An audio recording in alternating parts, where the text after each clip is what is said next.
Dear Dorothy Parker, the other night I sat with my family around the dinner table reminiscing and telling old stories. My grandma told one about the time when my mom was 8 years old and wanted to play the flute. The story goes, my grandma went down to the music store to rent a flute, but the salesman told her she needed a man to sign the contract. Being a single mother, she asked her father to go to the music store and sign the papers verifying the $2.50 bill would indeed be paid each month. I was shocked that such a relatively short time ago, women were not trusted to make a simple, small payment. In my life, there are some pretty amazing people, but my grandma stands out as one of the most extraordinary. When my mom and her siblings were young children, their dad left them, leaving their protection and care in the hands of my grandma. She managed to raise 4 kids, maintain a stable job, a house, and all that one needs to be happy. She was successful on her own, with no male figure by her side. Not to say there weren't hard days, even hard years, but in the end, my grandma was a hero and still is. Even now, at 77 years old, she is the director of the Lifelong Learning Institute for Elders.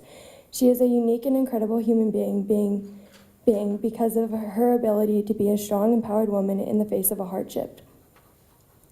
When I read your poem, Penelope, not only did my grandma come to mind, the potential and power of all women did. This extraordinary poem altered my perception of the role of woman figures in traditional male hero stories and in my own life. As I grow older, it has become apparent that the world around me struggles with gender equality. Job opportunities, wages, raises, access, women fight harder and longer every day to achieve equality. That is why we need constant, clear reminders and guidance to continue the shift away from how things have been and still are today. Your poem offers such guidance. As seen in Homer's poem, The Odyssey, Odysseus sets sail on a heroic, eventful journey, while Penelope tends to the baby and deals with domestic affairs in Ithaca. Penelope's hope and determination remains constant throughout his absence, making Penelope the true hero, much like my grandma. A key to understanding your poem is the title itself. The Odyssey is titled after Odysseus, the male hero. By titling your poem Penelope, you push the readers to question the belief that only men are heroes. Although Odysseus led a long and eventful journey, his story could not exist without Penelope.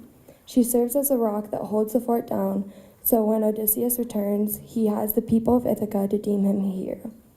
While Penelope is an almost invisible character in the epic story, the entire journey could not exist without her steady presence. We have a concrete image in our minds of the roles and obligations the male and female figures hold. But why? Because it takes 2 to tango. In other words, Penelope's presence in Ithaca is essential to everyday life, yet is barely acknowledged in the story.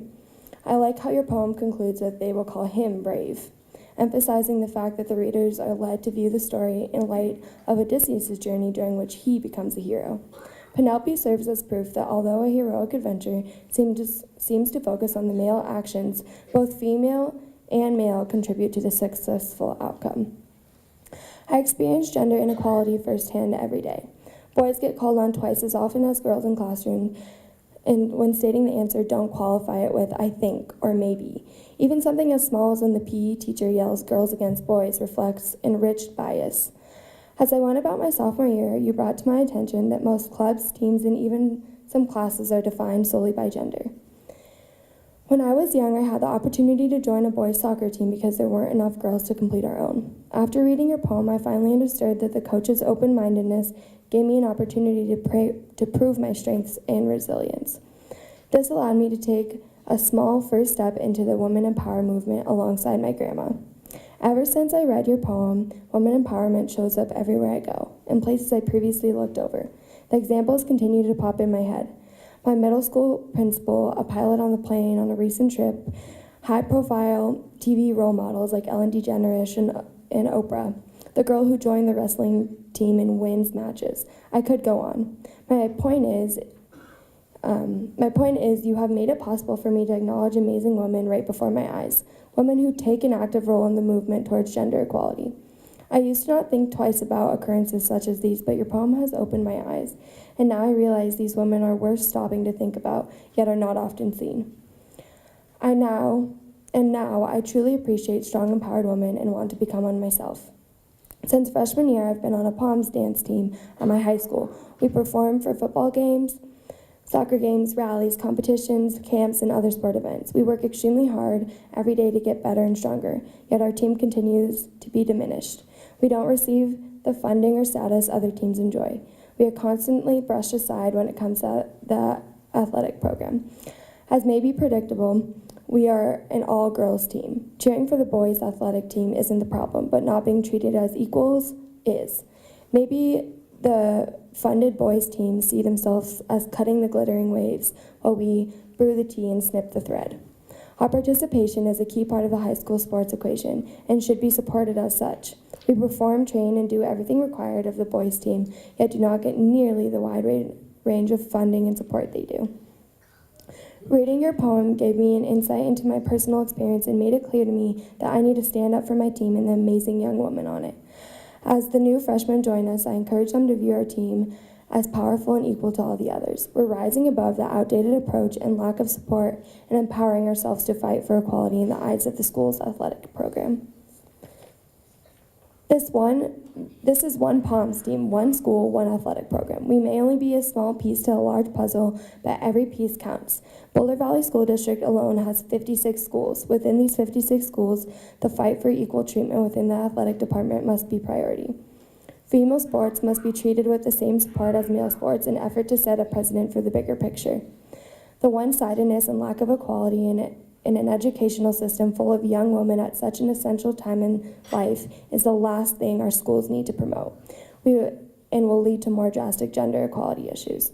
If school districts can maintain gender equality in something as simple as sports, it will start a ripple effect, eventually allowing the young adults within the schools to carry gender equality into everyday adult lives. Your poem has inspired me to look more deeply into feminist ideas. Maya Angelou once said how important it is for us to recognize and celebrate our heroes and sheroes. My point is, Maya Angelou, you, and now myself, are taking the steps to extinguish the weak female stereotype and instead encourage women empowerment. We can live in a world where all genders should live as equals. You have helped me recognize that beginning with old Greek mythology to present day gender bias has existed. Yet there is no real reason for this bias to exist other than the fact that society has not had the critical mass to drive the change. That is why I will continue to work to break down the wall that allows gender stereotypes to impact schools and sports. Thank you, Dorothy Parker, for opening my eyes to this ability to enlighten others to the concept and reality of women empowerment that will shape our world to gender equality. Sincerely, Sarah Lurie.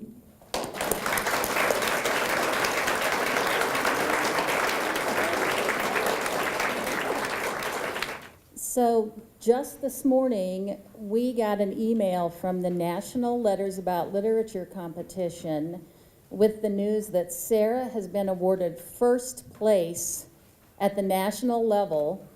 That's out of somewhere north of 11,000 entries.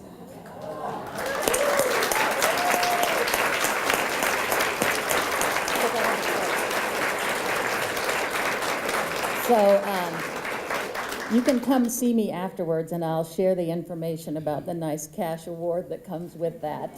So congratulations. We just got the news today. Congratulations.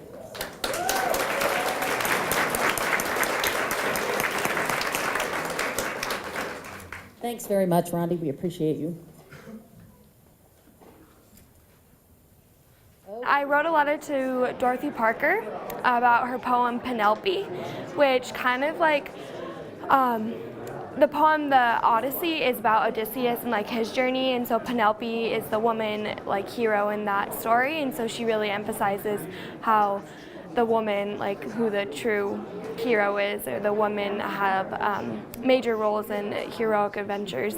And I just kind of related that to my own life, and like my grandma, who's like a hero in my eyes, who has a lot of women empowerment, and then myself, who is on a POMS team, and we are an all-girls team, and we receive like less funding and just kind of less respect from the athletic department. So I really applied that to my own life, and like being able to hopefully help the incoming freshmen like realize that our team is just as important and just as significant in the athletic department and for schools in general, and how that if we can get the athletic department to like see all sports as equal, girl or boy or whatever, it will have a ripple effect and could really just like result in women empowerment all over.